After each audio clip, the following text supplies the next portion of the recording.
Dear students, आज के इस वीडियो लेक्चर में हम डिस्कस करेंगे to find out the resistance of one of the skeleton cube. Skeleton cube क्या होता है कि सिंपली जो क्यूब हमारे पास होता है उसमें सिर्फ उसकी साइड्स होती हैं और उन साइड्स पे आपको कोई रेसिस्टेंस गिवन है। As in this problem the resistance of each side is R here, और आपको इस प्रॉब्लम में नेट रेसिस्टेंस कैलकुलेट करना है। और जो नेट रेसिस्टेंस हमें फाइंड आउट करना है वो हम तीन जगह थ्री टाइप से इस क्वेश्चन को हम सॉल्व कर सकते हैं। तो आपको नेट रेसिस्टेंस कहाँ डिस्कस करना होता है? एक तो डिस्कस करना होता है across the side of the cube. हम किसी भी साइड के अक्रॉस इसका रेसिस्टेंस कैलकुलेट कर सकते हैं। जैसे हम ए एंड एफ के अक्रॉस रेसिस्टेंस निकाल सकते हैं जो एक साइड इस क्यूब की है। दूसरा क्वेश्चन बनेगा हमारा, we can find out the resistance across the face diagonal. जो फेसेस हमारे पास हैं उन फेसेस के डायगोनल के अक्रॉस हम रेसिस्टेंस को कैलकुलेट कर सकते हैं, that is A and C. And the third one is across the body diagonal. जो मेन डायगोनल होता है इसका, उसके अक्रॉस हम रेसिस्टेंस को कैलकुलेट कर सकते हैं। तो आज हम इस डिस्कशन में जो रेसिस्टेंस कैलकुलेट करेंगे, इन थ्री केसेस में हम नेट रेसिस्टेंस को फाइंड आउट करने की कोशिश करेंगे, उसको हम एक्सप्लेन करेंगे। To find out the resistance across one of the side and that side is A and F. मैं ए और एफ के अक्रॉस, ए पॉइंट ये रहा है, ये हमारे पास एफ पॉइंट ये है। अब ए और एफ के अक्रॉस में नेट रेसिस्टेंस को कैलकुलेट करना है। तो हम सिमेट्रिकली एक काम करेंगे, इस क्यूब को टू पार्ट्स में ब्रेक कर लेंगे। तो टू पार्ट्स में अगर इस क्यूब को हम ब्रेक करते हैं तो सिचुएशन मैं यहाँ पे ड्रॉ कर रहा हूँ, इस पॉइंट को बहुत केयरफुली समझिएगा। तो हमने यहाँ से इसको सिमेट्रिकली टू पार्ट्स में ड्रॉ कर दिया, टू पार्ट्स में हमने इसको ब्रेक कर दिया है लाइक दिस। यहाँ से ये आया, और सिमिलरली अगर हम इसको यहाँ से भी कट करते हैं दिस वन, इस तरह से कट करने से हम ये देखते हैं कि हमारे पास ये प्रॉब्लम दो पार्ट में डिवाइड हो गई है। तो दो पार्ट बनेंगे हमारे, वो किस टाइप के बनेंगे उसको हम चेक करते हैं। अब यहाँ पे सिमेट्रिकली हमने इस क्यूब को टू पार्ट्स में ब्रेक कर दिया है। तो जो दोनों पार्ट्स हमारे पास हैं दोनों आइडेंटिकल पार्ट है। अब इसमें जो एक पॉइंट समझने का है वो पॉइंट ये है कि जो इंडिविजुअल रेसिस्टेंसेस होंगे उनकी वैल्यूज क्या रहेंगी। तो यहाँ पे बहुत केयरफुली हम देख रहे हैं, जो ए और बी के बीच का रेजिस्टेंस है आर है, बी और सी ये भी आर है, बी और G this resistance is R, F and G this one is R again, G and D this one is again R. A और एफ जो है ये यहाँ पे दिस वन इज ए और एफ के अक्रॉस हमें रेजिस्टेंस निकालना है।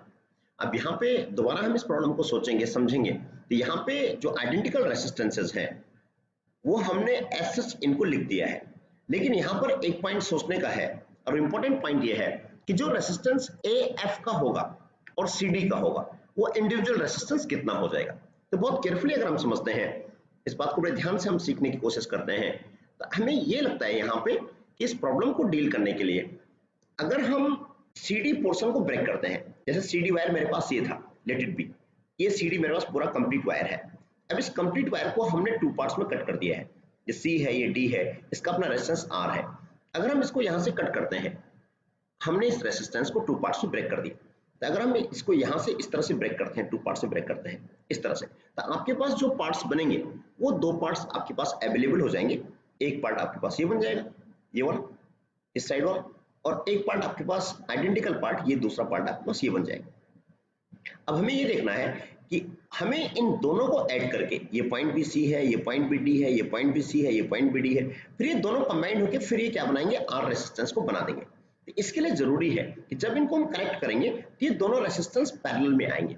अगर ये दोनों पैरेलल में आते हैं तो जो इंडिविजुअल रेसिस्टेंस हमारे पास बन रहा है ये 2R होना चाहिए, और ये भी कितना होना चाहिए, 2R होना चाहिए। क्योंकि जब ये 2R रेसिस्टेंस होगा, ये भी 2R हमारे पास है और ये रेसिस्टेंस भी 2R हमारे पास है, ये भी 2R है, ये भी 2R है, तो इनका जो इफेक्टिव रेसिस्टेंस होगा, जो नेट रेसिस्टेंस होगा, वो पैरेलल में कितना हो जाएगा, R हो जाएगा, जो कि हमें रिक्वायर्ड है, जो कि हमें चाहिए। तो इस कंडीशन में जो CD रेसिस्टेंस R था, अब आपके पास ये CD टू पार्ट्स में ब्रेक हो गया है, तो एक CD का ये वाला पार्ट कितना हो जाएगा, 2R ही हो जाएगा, और दूसरा CD का जो ये वाला पार्ट है ये भी कितना हो जाएगा, 2R हो जाएगा।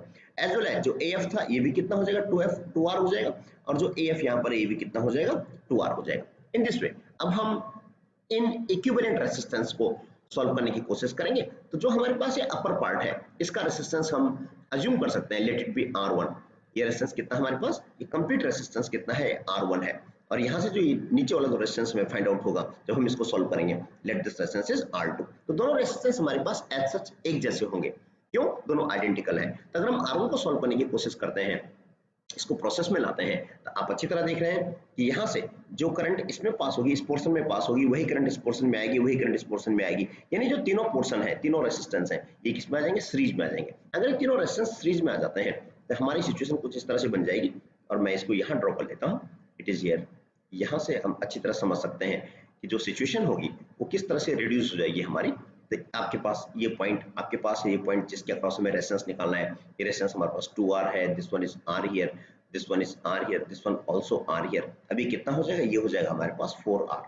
अगर हम इसको थोड़ा सा और रिड्यूस करते हैं तो ये R और 4R, अब आप बहुत अच्छी तरह देख रहे हैं ये दोनों रेजिस्टेंस किस में आ गए हैं, ये दोनों पैरेलल में है। तो पैरेलल ग्रुपिंग में हम इसको सॉल्व करके इसका वैल्यू यहाँ पे पुट कर सकते हैं। तो पैरेलल ग्रुपिंग की अगर हम बात करते हैं, एक रेजिस्टेंस हमारे पास ये है, एक रेजिस्टेंस से R आ गया हमारे पास, ये पैरेलल ग्रुपिंग आ जाएगी इन दोनों की, वो हम अभी मेंशन कर लेते हैं। तो यहाँ पे आपको इसके अक्रॉस नेट रेजिस्टेंस कैलकुलेट करना है। ये कितना है हमारे पास, ये 2R हमारे पास है। यहाँ पे आपके पास ये कितना है, ये R है, ये भी कितना है, ये भी R है। अब ये जो रेजिस्टेंस है ये इन दोनों का रिजल्टेंट है। अब इसको हम सॉल्व करते हैं, तो पैरेलल ग्रुपिंग में जो रेजिस्टेंस होता है वो आता है R1 R2, हमें आज भी याद है, आपको अच्छी तरह से आता है, अपॉन R1 प्लस R2। ये कॉन्सेप्ट यूज करके हम आंसर दे सकते हैं। तो R इंटू 4R अपॉन ये हो जाएगा 5R, तो कितना आ जाएगा, ये बन जाएगा हमारा 4R/5।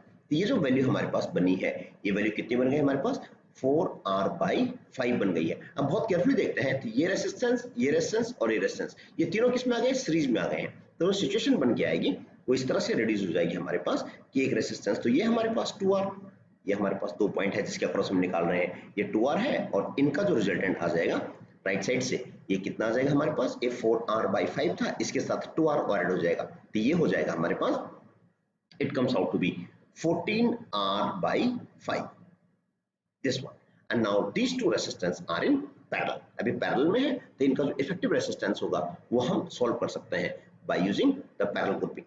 तो वो रिजल्ट कितना हमारे पास आएगा, it comes out to be here R1 is equal to, जो नेट रिजल्टेंट R1 आएगा, this one is 2R into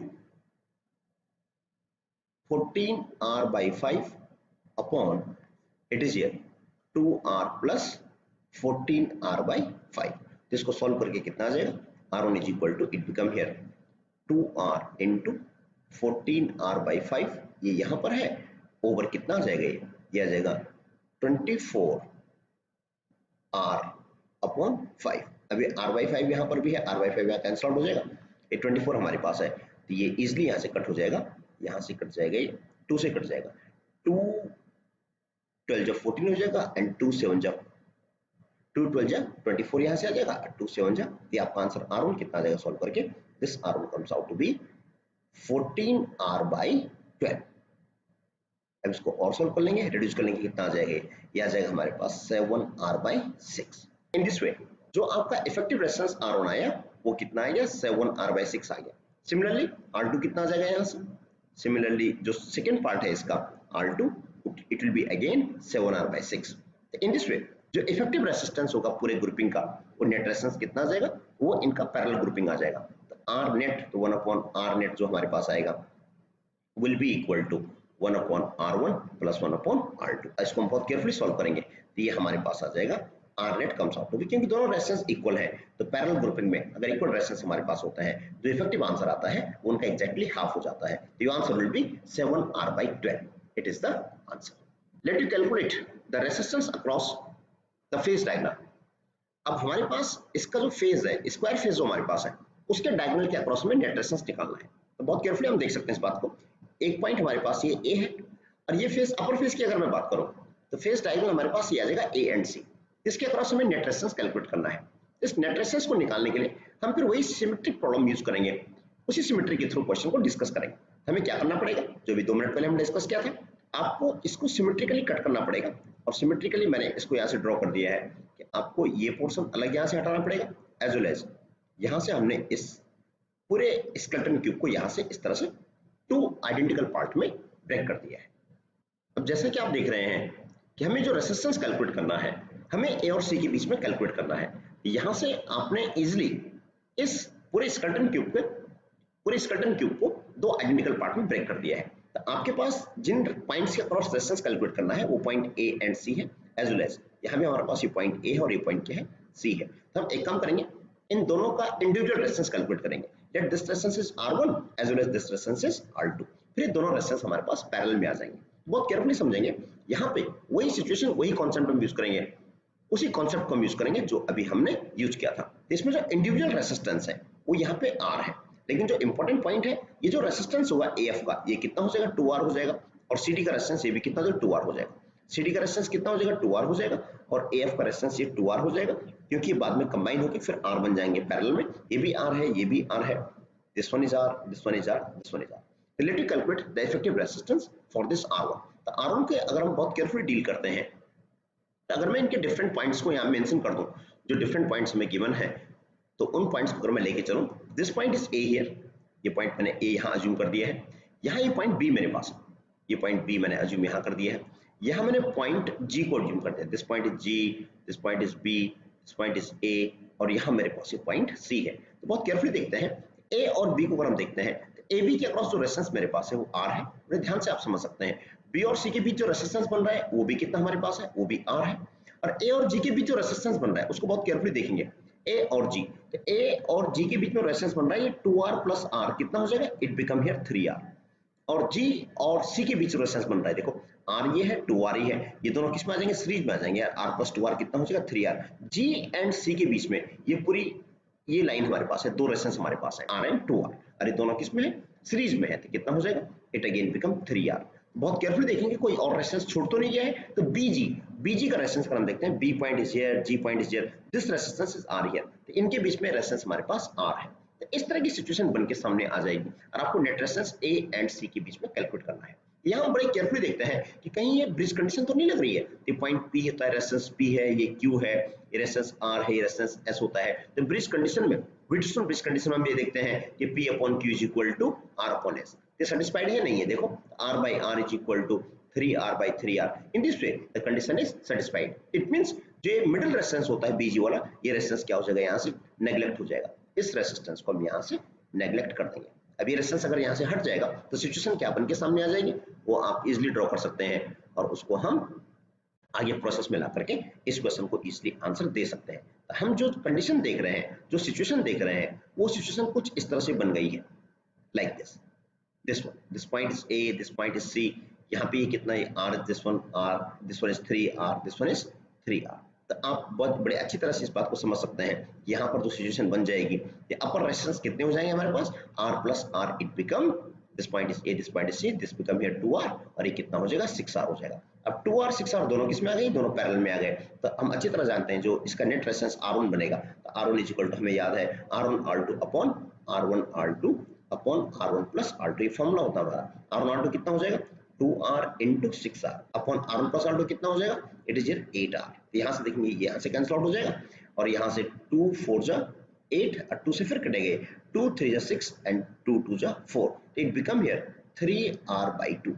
तो 3R by 2 is the resistance of this upper half. Similarly जो लोअर हाफ होगा उसका रेजिस्टेंस कितना हो जाएगा, similarly R2 कितना है हमारे पास, it is again 3R by 2। तो ऐसी सिचुएशन में, क्योंकि R1 और R2 किसमें पैरेलल में है, इन पैरेलल जो R नेट बनेगा हमारे पास, वो R1 R2 का R1 एंड R2 का क्या होगा, पैरेलल ग्रुपिंग होगा। अब R1 भी कितना है, 3R by 2 है, R2 भी कितना है, 3R by 2 है। तो ऐसी सिचुएशन में जो नेट रेजिस्टेंस होता है पैरेलल ग्रुपिंग में, वो एक्जैक्टली हाफ हो जाएगा, तो हो जाएगा 3R by 4।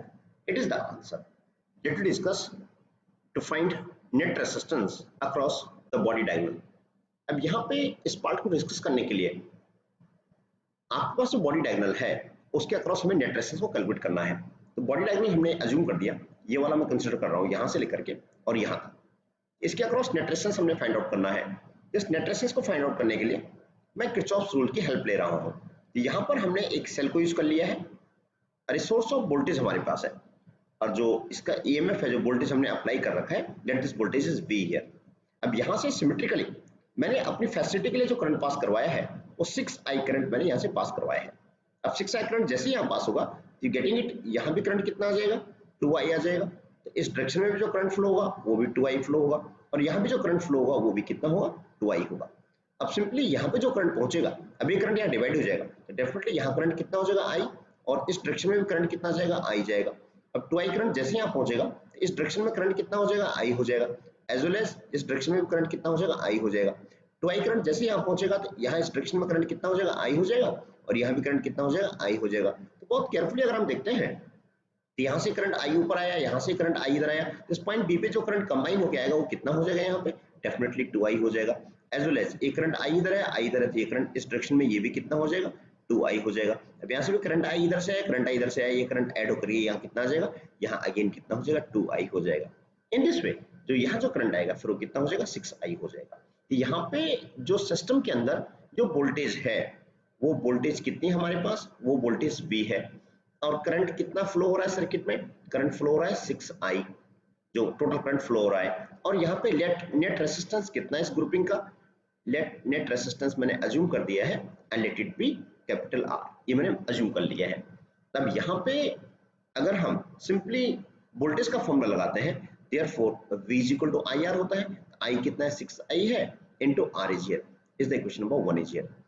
अब यहाँ पे इस क्वेश्चन को डील करने के लिए मैं यूज कर रहा हूँ Kirchhoff's rule in outer mesh, using Kirchhoff's rule, Kirchhoff voltage law in mesh 1। तो जो मेश 1 मैंने अज्यूम किया है वो मेश 1 ये है, आउटर मेश में आपको यहाँ पे रिप्रेजेंट कर देता हूँ, and it is here, mesh 1 is this one. हम यहाँ से लेकर के इस तरह से सर्किट में हम मूव करेंगे, और ये मेश की डायरेक्शन मैंने रिप्रेजेंट कर दी, is a direction of mesh is here, यहाँ से और फिर मेश की डायरेक्शन एक क्लोज्ड मेश हमने यूज कर लिया है, is the closed mesh 1 is here. अब इस क्लोज्ड मेश में हम अच्छी तरह जानते हैं जब हम किरचॉफ वोल्टेज लॉ को यूज करते हैं तो ये होता है summation IR is equal to summation E, ये हमारा फॉर्मूला होता है। तो इसको यूज करने के लिए अब हमें करंट एंड रेस्पेक्टिव रेजिस्टेंस को मल्टीप्लाई करना पड़ेगा। अब यहाँ से हम शुरू करते हैं, यहाँ से हम चलना शुरू करते हैं। तो यहाँ हम अच्छी तरह देख रहे हैं, यहाँ करंट कितने 2i है, रेजिस्टेंस कितना R है, तो यहाँ पे कितना हो जाएगा, समेशन IR कितना हो जाएगा, 2i इंटू R। अब यहाँ पे मेश की डायरेक्शन क्या है, मेश की डायरेक्शन जो आप देख रहे हैं, मेश की डायरेक्शन भी हमने इस तरह से रोटेट कर रखी है, और करंट की डायरेक्शन भी इसी डायरेक्शन में है, इसलिए प्लस रहेगा। अब इसमें देखेंगे ये क्या है, I इंटू R है, it become plus I, current I है, रेजिस्टेंस कितना है, R है, प्लस फिर इसमें देखते हैं यहाँ से मेश की डायरेक्शन हमारी ये आ रही है, और करंट की डायरेक्शन भी अपवर्ड है, तो सेम डायरेक्शन में है, ये कितना हो जाएगा, IR हमें चाहिए तो कितना हो जाएगा, 2i इंटू R। अब आप देखेंगे यहाँ पे 3 रेजिस्टेंस हमारे पास थे, एक रेजिस्टेंस ये था, एक 2 ये आ गया, थर्ड ये आ गया, तो तीनों रेजिस्टेंस हमने यूज कर लिए हैं, एक ये है, एक दूसरा ये, और तीसरा ये है। ओके, अब लास्ट में हमें क्या देखना है, EMF देखना है, सर्किट में कितने सेल्स यूज हो रहे हैं। इस सर्किट में एक ही सेल यूज हो रहा है, उसका EMF कितना है, V है, तो इसको हम V यहाँ पे यूज कर लेंगे। अब यहाँ पे इसको यूज करते हैं 2 up to 4 1 5 5IR is equal to V। अब V को हम यूज कर लेंगे फ्रॉम इक्वेशन 1, इक्वेशन 1 से V की वैल्यू कितनी मेरे पास, 6i इंटू R। ये हमने क्या किया यहाँ पे, यूजिंग इक्वेशन 1। अब यहाँ से अगर हम चेक करते हैं तो I से I कैंसिल आउट हो जाएगा, तो net resistance R become here 5R by 6। It is the net resistance across the body diagonal for this skeleton tube.